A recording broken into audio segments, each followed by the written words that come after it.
What's great about the multi-component inflatable penile prosthesis is that it really mimics a natural erection. It's filled with saline, not air. Because of that, when the patient inflates the cylinders that are in the penile shaft, it feels it has the same texture as a normal erection. So we have a lot of patients, for example, who have these and their wives or girlfriends don't know that they have one. The pump is connected to the reservoir, and because of that, the device never has to be refilled. So when the patient no longer wishes to have an erection, all he does is presses a release valve that is in the next to the pump in the scrotum, and then the fluid will be transferred back into the reservoir. It will stay there until the patient wants to have relationships or intercourse again, and then what he does is transfers the fluid back into the cylinders by pumping the pump. So it's a great device. The device was invented in 1973. It's the identical design, and that's really fantastic in medicine to have stayed with one design and have improved it and improved it and improved it to the point where now patients can expect at least 15 years of reliability with this device. One of the most reliable devices in medicine right now. It's probably more reliable than a hip prosthesis, more reliable than a knee prosthesis, it's more reliable than a pacemaker as far as life expectancy. I've seen patients up to 18, 19 years with a device. The more the device is used, the more it will fail.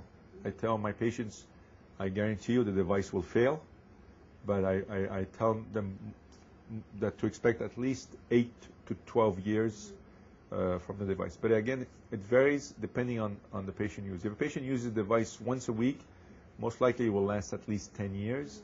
If a patient uses twice a week, perhaps 8 years will be the duration of the device. If a patient uses it once or twice a month, they may last 15 years. But they're very reliable. Mm-hmm. When they fail, all we have to do is remove the old device and put another one back in. So the patient's sexual life is not finished. And I think patients need to know that, because many assume that if the device fails, you're done. Mm-hmm. No, we take it out, we put another one back in. As a matter of fact, patients have a lot less pain because the space to put in the cylinders is already fashioned in the shaft of the penis. And sometimes we use the same position for the placement of the pump, so we don't need to dilate the scrotum to put the pump. So patients have a minimum amount of pain after removal replacement. Mm-hmm. No age limitations. Our youngest patient was 17 years old, our oldest 91 years old. I think the limitation is health, patient's health. Obviously you want to be healthy enough to sustain the procedure. And understand what the device does, and understand that this is what we feel is a permanent solution for their erectile dysfunction. You know, anything that impacts the vascular system of men, anything that decreases blood flow, such as high cholesterol, diabetes, hypertension, tobacco smoking, are the main causes of vascular obstruction of blood flow to the penis. We also have any type of surgery that impairs either the nerves or the blood vessels in the pelvic area, such as prostate cancer surgery, colon cancer surgery, bladder cancer surgery, radiation therapy will affect the tissues in that area. So those are really, you know, the main causes of erectile dysfunction that are unresponsive to oral therapy. We have a huge population of diabetics who do not respond to oral therapy. Less than 50% of patients who have diabetes, whether they use insulin or oral hypoglycemic agents, will respond to Viagra, Cialis, or Levitra. Less than 30% of patients after prostate cancer surgery will respond to oral therapy. So the response rate is modest, and those patients are our main candidates for penile implants. Patients after prostate cancer surgery tend to be younger patients, healthier patients. Otherwise, they would not have had the surgery. They would have opted for radiation therapy, and those patients are best served with a penile implant.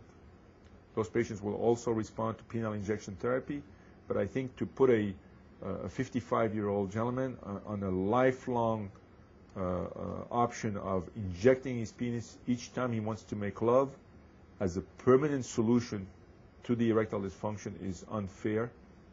I offer penile injection therapy to every patient with the understanding that this is a temporary solution that will, buy some time, perhaps 3 years, 5 years, in some cases more. Most patients will drop out of injections, unfortunately. We did a study. We had 1,089 patients on penile injection therapy. All of these patients had great erections. They were able to make love at home. We taught them how to do the injections. We observed over a 50% dropout the first 2 months that they were in the program.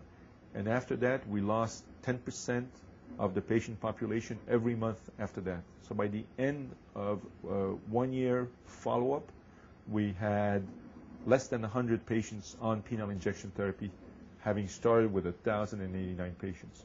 This was before Viagra. So these patients didn't have any other option. Despite that, they dropped out of penile injection therapy. What supports this data is the very feeble refill rate that we see clinically in patients who are put on penile injection therapy.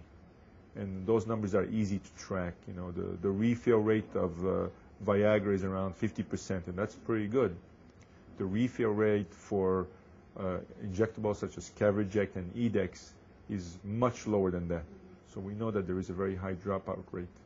So when patients don't respond to oral therapy, we know that the highest satisfaction, the best follow-up will be with a penile implant. The take-home message is that a man with a penile implant feels normal. And this option allows for, it's the only option that allows for spontaneous sexual activity. It is the only option that enables a man to respond sexually according to his partner. So whenever the partner wants to have sex, he can produce an erection right away without having to wait an hour, without having to excuse himself and do a penile injection. So really, for men, this is really the option that allows you a normal functioning, normal sexual functioning.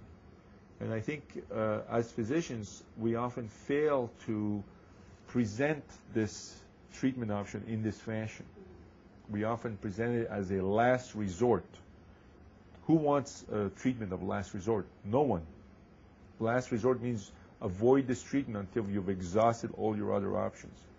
And I think if it's presented in a more positive fashion, I think patients will benefit more from this treatment option.